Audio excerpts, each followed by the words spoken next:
You know, in Dante's Inferno, when he outlined the levels of hell, so Dante was trying to get to the bottom of what constituted evil, really, in this representation. So it's a work of psychology, and he was thinking, well, there are various ways to behave reprehensibly, but there's a hierarchy of reprehensible behavior, and there's something absolutely the worst at the bottom. And Dante believed that it was betrayal. And I think that's right, because, you know, one of the things that enables long-term cooperation, peaceful cooperation between people is trust. And I would also say that trust is the fundamental natural resource. There's been some very good books written on the economic utility of trust, for example, and societies where the default economic presupposition between trading partners is trust tend to be rich, even if they don't have any natural resources. And you can see that, for example, with what happened with eBay, which I think was a kind of miracle, because what should have happened with eBay was that you sent me junk and I sent you a check that bounced, right? And that was the end of eBay. But right, exactly. But that isn't what happened. Like the default transaction on eBay was so honest that the brokers, you could hire brokers to begin with. I can't remember what they were called exactly, but you could pay someone a fee so that they would guarantee the transaction. So, you know, you wouldn't send me junk and I'd actually send you a payment, and we'd pay 10% for someone to guarantee that. The default trade was so honest that those things vanished right away. And so that meant that all this frozen capital, roughly speaking, which were all the junk that people had lying around that someone else might want, instantly became money. And the only reason that worked was because people trusted one another. And so trust is an unbelievably powerful economic force, maybe the most powerful economic force. Anyways, if you have a relationship with someone, it's predicated on trust. And part of the reason for that is that trust is what enables us to look at each other without running away screaming. And what I mean by that is that if I trust you, then I don't have to take into account how complicated you are, because you're horribly complicated. You know, I think chimpanzee full of snakes, that's what a human being is. And as long as you'll do what you say you'll do, then I can take you at your word, and your word simplifies you, and you can take me at my word, and my word simplifies you, and then we can act like we understand each other even though we don't.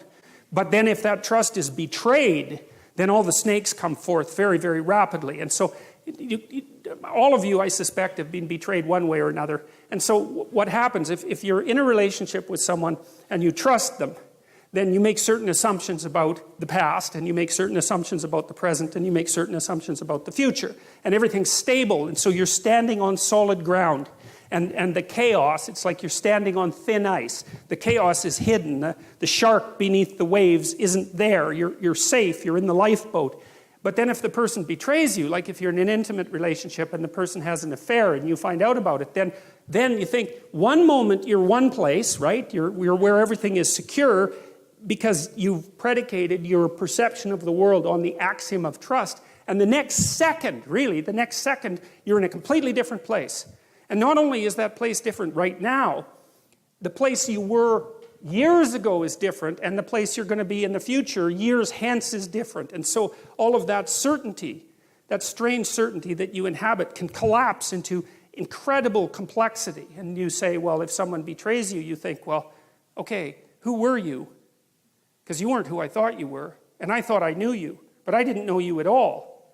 And I never knew you, and so all the things we did together, those weren't the things that I thought were happening. Something else was happening, and you were someone else, and that means I'm someone else because I thought I knew what was going on, and clearly I don't. I'm some sort of blind sucker, or the victim of a psychopath, or someone who's so naive that they can barely live, and I don't understand anything about human beings, and I don't understand anything about myself, and I have no idea where I am now. I thought I was at home, but I'm not. I'm in a house, and it's full of strangers, and I don't know what I'm going to do tomorrow, or next week, or next year. It's like all of that certainty, that habitable certainty, collapses right back into the potential from which it emerged. And that's a terrifying thing. That's a journey to the underworld from a mythological perspective. And that is really something worth knowing, because, you know, journeys to the underworld are extraordinarily common in mythological stories. And, you know, like the Hobbit going out to find the Smog, the dragon, and get the gold is a journey into the underworld. And journeys to the underworld happen all the time, and modern people don't understand what the underworld is, except that we've all been there, and we go there all the time. And we go there every time the solidity and stability of the world that we've erected, at least partly through our speech, is shattered because, well, some sort of snake appears. That's another way of thinking about it, and it's a really good way of thinking about it because, you know, no matter how carefully you construct the little habitable area that's around you, there's always something you didn't take into account, and there's always something that can pop up its head and do you in and make you aware of your mortality and age you, for that matter, or even kill you. And that's the permanent situation of life, which is part of the reason why I think the story of Adam and Eve, for example, is archetypal. It's because we do inhabit walled gardens, right? Because a walled garden is half structure, society, and half nature. That's what a walled garden is. And a walled garden is a place of paradise and warmth and love and sustenance, but it's also the place where something can pop up at any moment and knock you out of it. And I think part of the reason that that story exists at the beginning of this collection of books is because it explains the eternal situation of human beings. We're always in that situation. We're in a walled garden, or we bloody well hope we are.